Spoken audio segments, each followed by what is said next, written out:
Yes, I'm live. Hey, this is Robert Gerard, Michael Hartley. Really love you guys. Hey, just speaking about love moving forward this week and in the nations. I've just been having the Lord really speak, but I'm doing a lot more just meditating on it and building it up so that I can, and I'm getting built up. So just so that I can, it smells good. Makes me look good. Like I got this hat on because I tried to cut my own hair again, and it didn't really work over here on the left side. I took that big old nick out of my head, so I'll quit doing that. But hope is a chosen desire, and I found this out that those who hope in the Lord will inherit the land. Psalms 37:9. Psalm 25:3. Those who wait and hope will not be ashamed.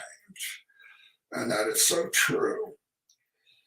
I also found this out that if you wait till everything's perfect or to feel your best, to be happy, to be content, to be hopeful, then it just doesn't happen in life.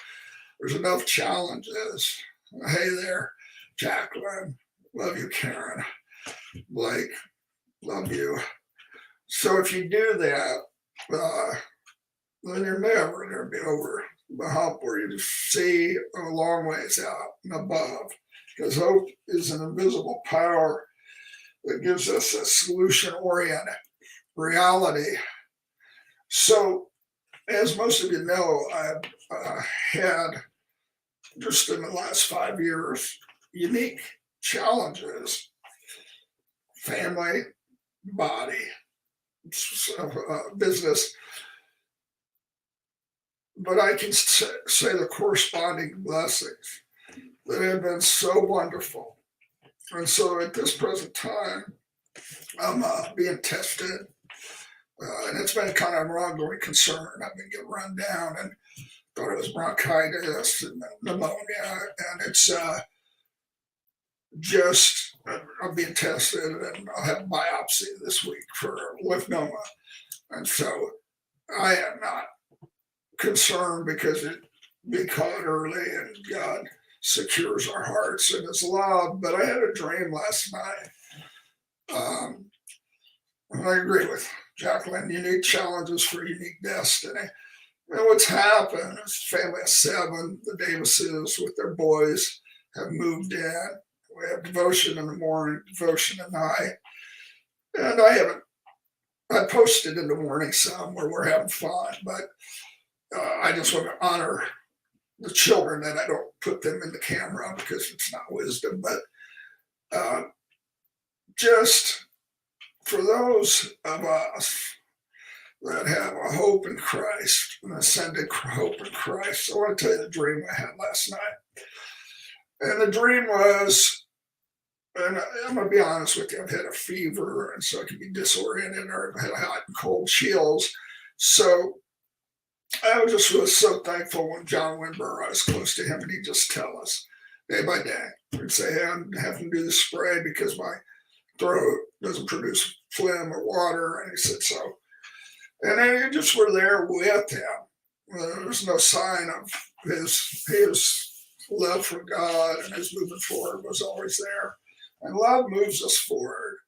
And so I had this situation when I was 17, and God gave these dreams, part of the Yellow House journey, where it says love moves forward, and that's corner we're in. I'm going to stay in that one for a while. And love moves forward. It doesn't give you the ability to be anything but a prisoner of hope. And that's the prison we stay in. So love moves forward. I had when I was 15, I moved out. And then at 17 years old, I was finished in high school, but I had to run a route at nights to help pay for the place I was staying. And they kept giving me more and more work until finally I was falling asleep because I'm still wrestling. I'm running a route from 1 in the morning till 3, but then they extended it to 5, etc. So I'm in this truck and I am so beat that I could hardly beat Dave King in wrestling. but I still could do that with the claw. So I am so beat that, and then I could take on Robert as table scraps after that. These are people challenging me. It's just so foolish. I'll feel better in a little bit, you guys. So I'm driving this truck, and I just thinking, man, my life's over. I'm trying to graduate high school, and this boss was always on me, and I was always fouling up. Like one time he gave me a pacemaker to deliver certified mail, delivery route to mail, to deliver to a hospital. Well, I just threw it behind my seat because it was an add-on. And I was so tired, went home and fell asleep. Next thing I know, I got rocks hitting my window. And it's him. I said, you about killed a guy. That was for surgery, you know. It was why you give a guy like me a pacemaker, you know? But it's my fault. But, well, this truck, I couldn't hold it on the road. Gillum Road is a road that goes like this. So I'm running downtown trying to get this mail delivered. And I just got this sense of, I'm all alone in this. And I'm trying to make it work.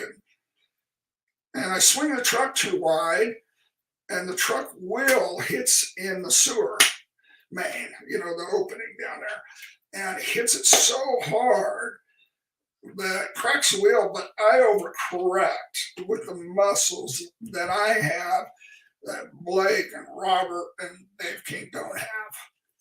Just saying. So I overcorrect and I flip this van and I'm sliding on the hood. And I put all my money into this van, and it's a pickup truck, I'm sorry, with the back on it. And I hear out loud, the Lord, I felt like said, run. And so I kicked the window out, which I didn't want to ruin my one asset, but I did it.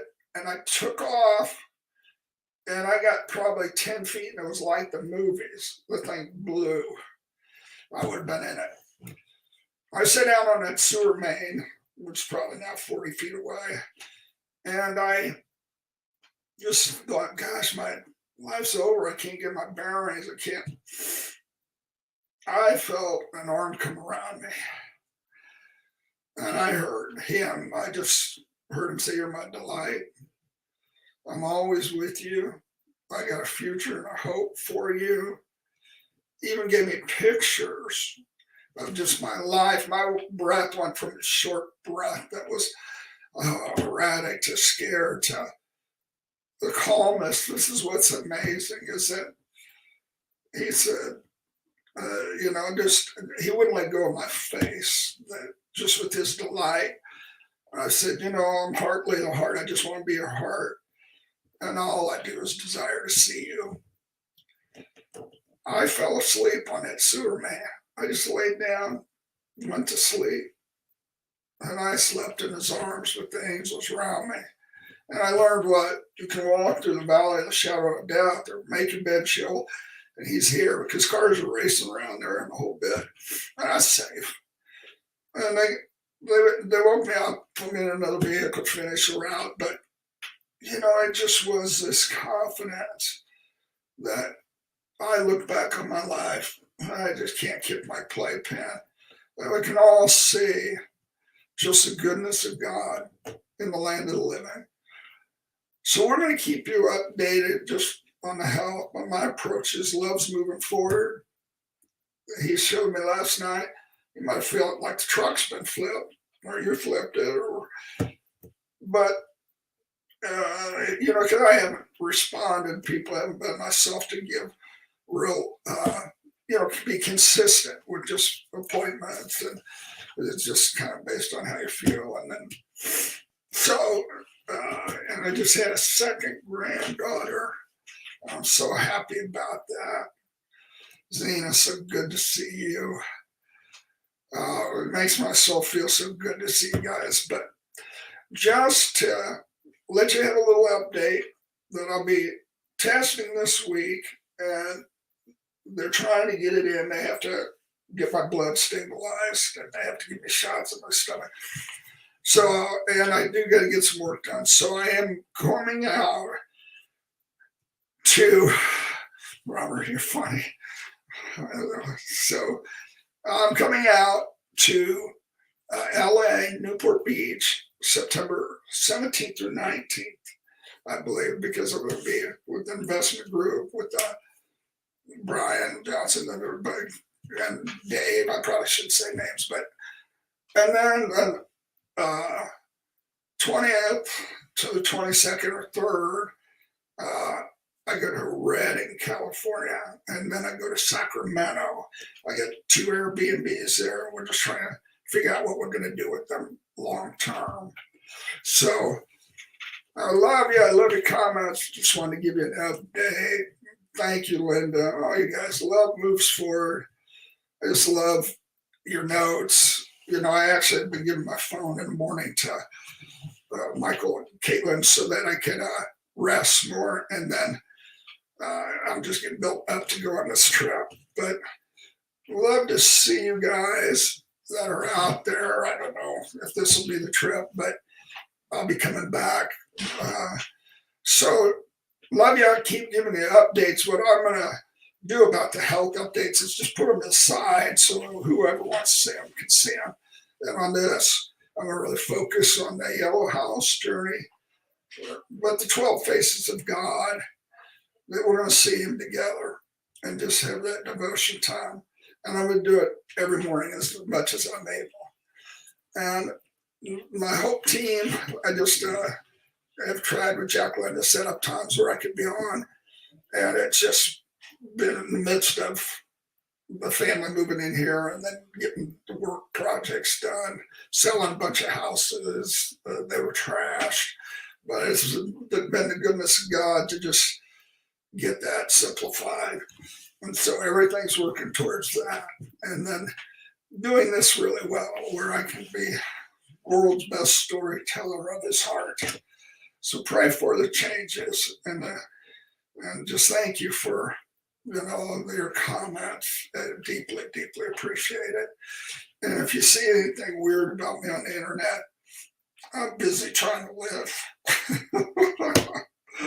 I don't have my phone. I don't have my devices. We're changing my password because it's been the same one for years and doing some things just to tighten up everything.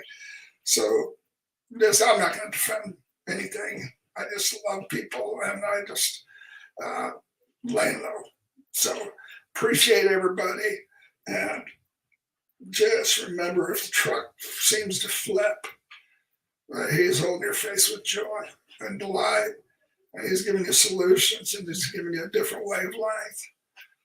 And it's seeing the best view in town of his goodness. Okay, love you guys. Bye-bye.